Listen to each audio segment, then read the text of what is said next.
Hi, I'm Chad with Move for Guitar. This lesson is from our series Music Theory for Guitar.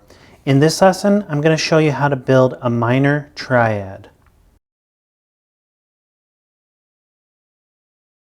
First off, download our free e-guide, Music Theory for Guitar.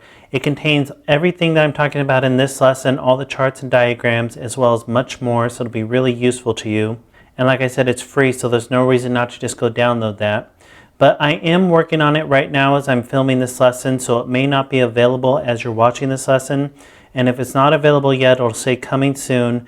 And if you'd like to get notified when it is available, you can sign up for our mailing list and we'll send you a notification for when it is available and let you download it. And also, if you're signed up for our mailing list, you'll receive all updated versions as well. But don't worry, you don't need the e-guide to follow along with this lesson because all the charts and diagrams will be on the screen. And also, we add at least one new lesson every day, so be sure to subscribe. This is part 2.2 from our series Music Theory for Guitar. If you'd like to go back and start at the beginning, you can click the link on the screen.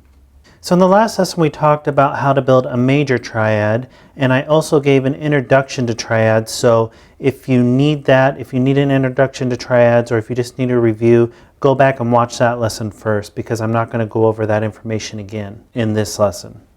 So in this lesson, I'm going to show you how to build minor triads. And if you remember from the last lesson, to build a major triad, it was the root, the major third, and the perfect fifth, or stacking a major third and a minor third together. And then it looked like this when it was on adjacent strings so that you could play it as a chord. And again, you'll remember from that lesson that this shape right here you can see is a major third shape, major third interval shape. From the root to the fifth is a perfect fifth interval shape. The one I showed you in the interval shapes lesson was like this, but we just moved this note to a unison note.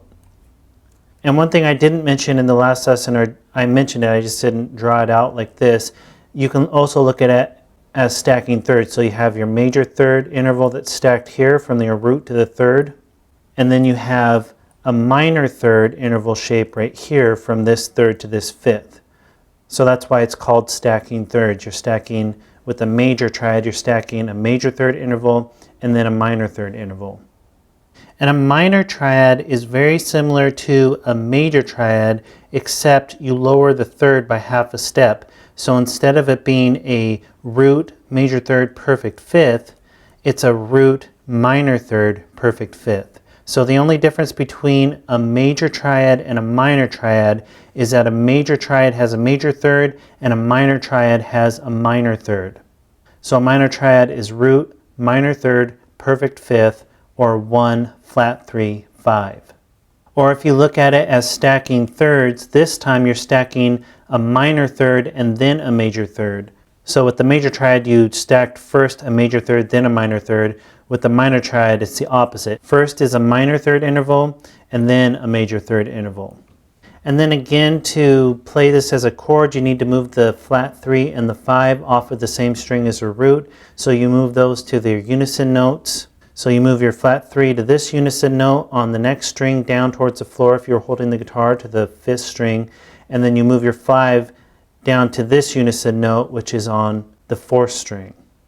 And another way to look at this is to start with the major triad. So this is your major triad shape again, and then moving the 3 down half a step to get your minor triad. So then you have your root, flat 3, 5. By moving the major third of the major triad down half a step.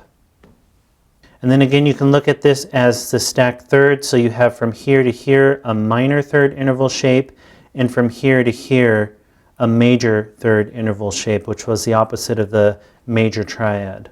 And then again, you still have a perfect fifth interval shape from this root to this 5. And again, just like with the major triad, if you've played open chords at all, which I'm assuming you have, you've definitely played minor triad chords. For example, here's an A minor triad chord just with doubled up notes. So you have a root, the next one in order in this chord shape is a 5, then another root, then a flat 3, and then a 5. So you have your root and your fifth doubled up, but it's still just a root, flat 3, 5. Those are the only notes in this chord, so that is a triad chord. Or you could look at an E minor, same thing. You have with this E minor shape that I'm sure you know, you have a root, then a 5, then another root, then a flat 3, then another 5, then another root. So you have your 5 doubled up, and then you have 3 root notes going on. So again, it's just doubling up notes, but only notes, the only intervals in this chord shape are the root, the flat 3, and the 5. So this is a triad. So that's how you build a minor triad. You can go ahead and move on to the next lesson where I'm going to show you how to build a diminished triad. And again, download the e-guide because everything I've shown you in this lesson is in the e-guide, all these diagrams, so you can use that as a reference to look up this information anytime you need to. And be sure to subscribe because we add at least one new lesson every day.